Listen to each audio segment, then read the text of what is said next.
Hi, this is Brad with Pro Light Gear, and today I want to show you the Brooks Range Mountaineering. This is called the Foray tent.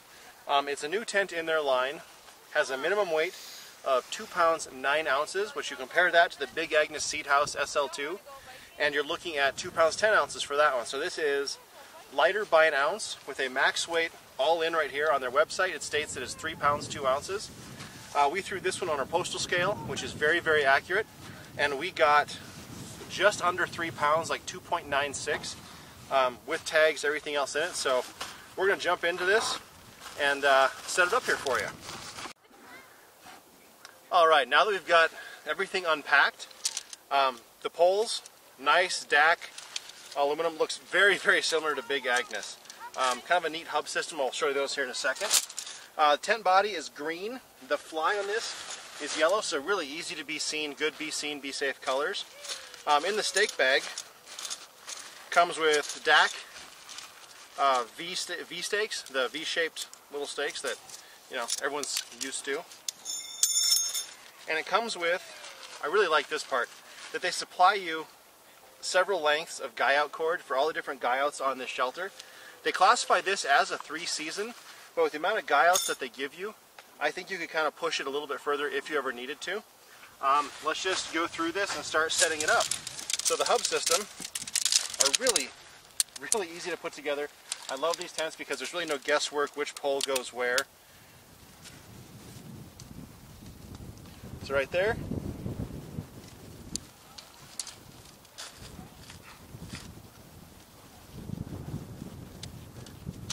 And right there. And Shane, I'm going to have you zoom in just a little bit here if I walk over. These are a little bit different than the Big Agnes. Is that better? And to my left. Which way is that? This way? Yeah. Sorry, I'd never make it in the Army. Don't know right from left. They use a plastic hub versus an aluminum hub that has a set number of points that comes off of it. These basically pass through with a little bit of plastic in the middle that keeps the pole from sliding back and forth. And they actually twist and turn on here, which is kind of nice, so you have a little more leniency when the wind blows with the shelter. Let's get this set up here. All right, now we've got all the poles put in. I might ask you to undo the camera and kind of come around and look at this. They use a different mechanism for clipping into the sides here than like say a Big Agnes tent or some of the others out there. I'm going to pop this loose for a quick sec. This is going to hit me in the face, I'm sure of it. But they use this little ball joint. I don't know if you can see that very easily, Shane. And instead of having like this go through a little grommet, there's a little cam cleat down there with a little matching hole. And all I do is slide that ball in there and it won't come out. It's pretty unique. It gets to move and pivot really nicely. I'm going to retake this out here. Something that I like about this shelter, I'm going to compare this closely to the Big Agnes SL2 Seed House. The Seed House, the vestibule just stops right here, maybe even angles back slightly towards this peak.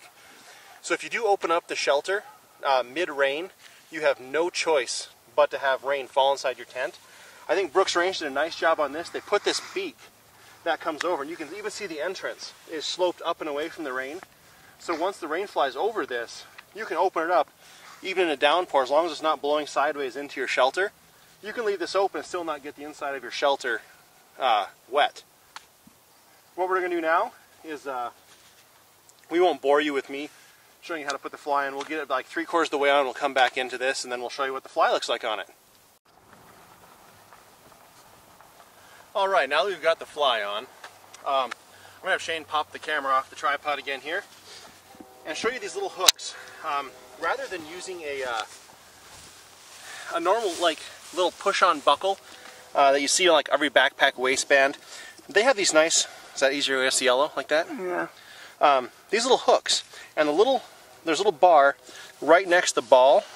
Let's pop that out so you can see it. Right next to the little bar there, you just slide this down under there. Woohoo! And there, then you're hooked on. So it's really nice, easy, clean system of hooking up the fly to the tent. Some other neat little features about the Foray tent, like I said, is this beak. Nice storm flap here. All the points that you could possibly tie out have nice guy out points on them. That's why they gave you all that extra cord. 2 frog eye vents up front. The other nice part about Brooks Range is they were actually thinking on this one, and we've all had those nights where it gets a little bit colder than we were expecting, and sometimes there's too much of a breeze coming through one of these shelters. So on the back side of these frog eyes, there's bug netting. I'm sorry, not bug netting. There's a piece of fabric right in here that you can unzip to get better ventilation through. So you can zip those up to preserve some heat, keep wind out of there. There's also one in the tail section. No, I'm sorry, that's incorrect. The Propel tent, their tarp tent that sets up with trekking poles, has the tail vent. This has ventilation around the outsides with the 2 frog eye vents up here you can change breathability on. Alright, now that we've got everything staked out, set up, I'm going to jump in here and kind of show you the amount of room that's in this shelter. So I'm going to jump in here real quick.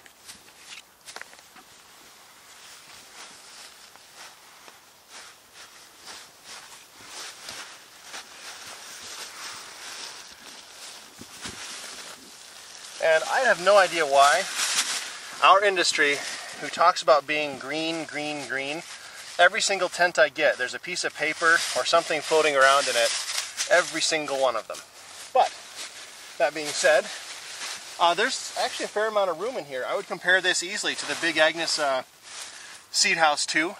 This is 50 wide at the top. The Big Agnes is 52 wide with 42 wide at the bottom, which is exactly the same as the Big Agnes. The only tall point, kind of like the Fly Creek series, is right here at the beginning of the tent, right here at the apex. I can easily sit up in here, no big deal. For 2 people, you're going to be snug, but it's easily doable. I think it's a nice little shelter that should breathe incredibly well. From what I've seen so far, setting this up, just kind of going through it, really nice construction quality. I think Brooks Range did a great job building this little structure. I would happily carry one of these in my pack. If you have any questions about Brooks Range shelters, anything kind of in the myriad of stuff they make, please feel free to give us a call at 406-582-0508 or send us an email at info@prolitegear.com. Thanks for watching.